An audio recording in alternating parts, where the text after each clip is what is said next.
Sa dinami-dami ng chismis at prediction dito sa mundo ng crypto, isa sa mga pinakamatunog na usapan ngayon ay ang posibilidad na umabot si XRP sa presyong $1,000.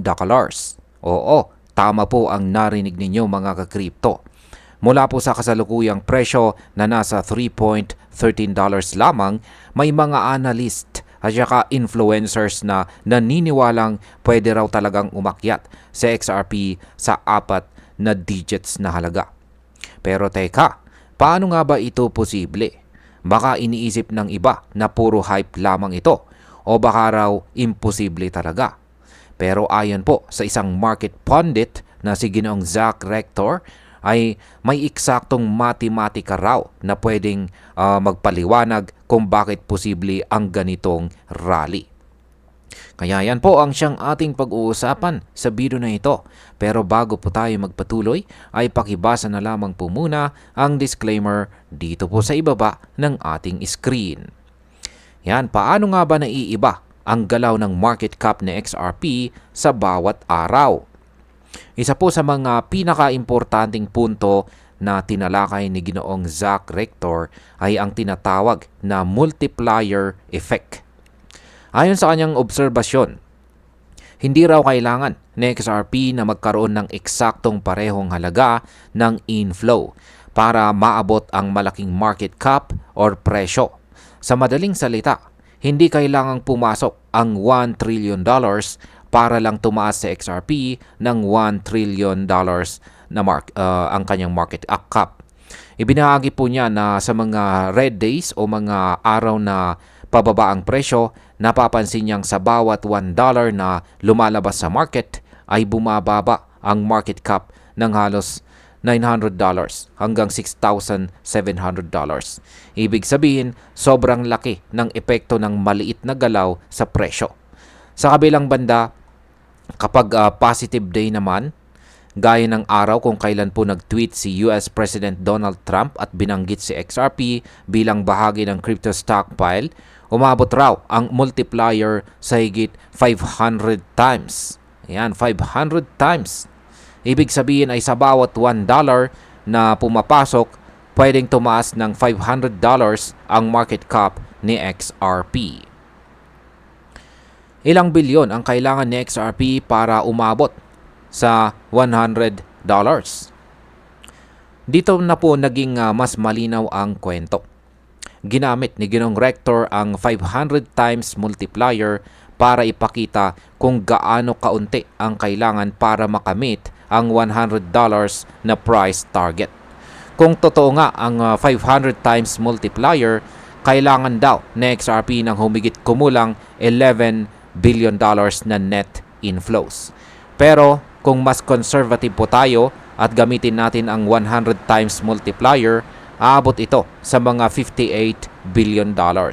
Malaki pa rin.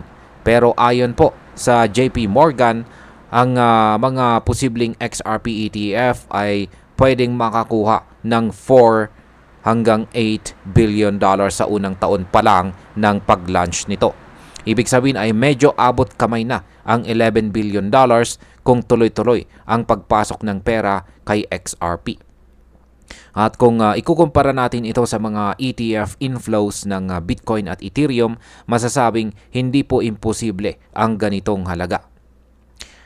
Paano naman kung $1,000 ang target na presyo?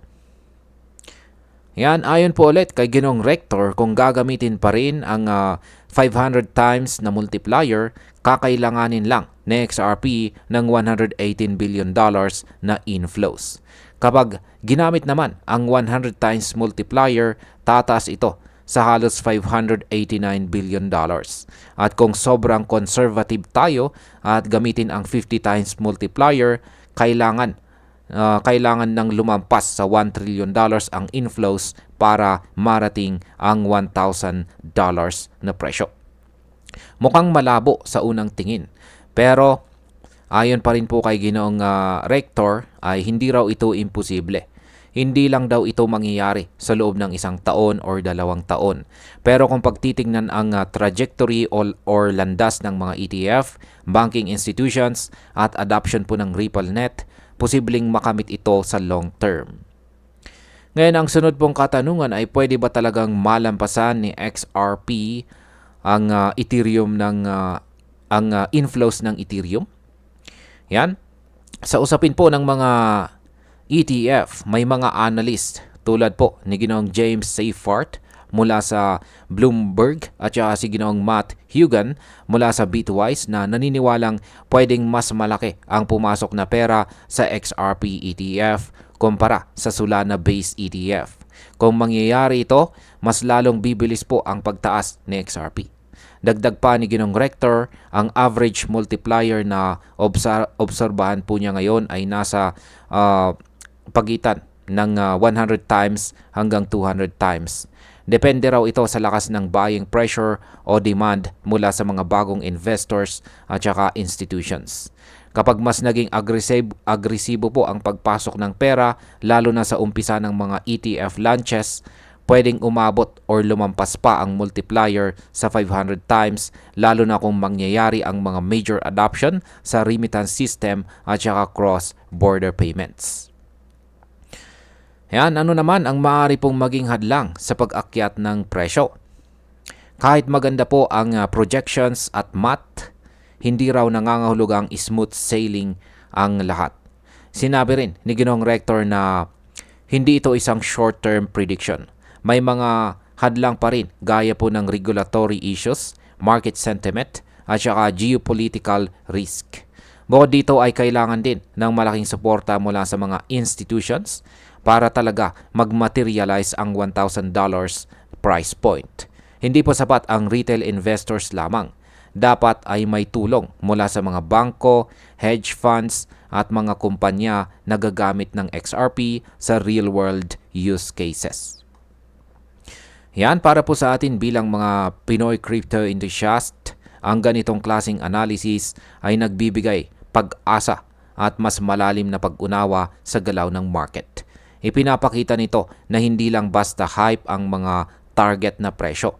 May matematika at logic sa likod ng mga ito. Kung isa ka pong long-term hodler ni XRP, maaaring ito na ang panahon para pag-aralan kung kailan at paano papasok ang mga ETF at kung ano ang magiging epekto nito sa presyo. Para naman po sa mga traders, mahalaga pong bantayan ang galaw ng inflows, multiplier data at mga balitang may kinalaman sa adoption. At bilang panghuli, para sa akin ay napaka-interesting ng analysis na ito ni Ginoong Zach Rector. Hindi man sigurado ang lahat ng numbers, malinaw na may posibilidad. Sa mundo ng crypto, kung saan halos lahat ay posible, ang mga ganitong klaseng projection ay nagbibigay inspirasyon sa mga small investors na tulad natin. Pero syempre ay hindi ito nangangahulugang mag-all in tayo.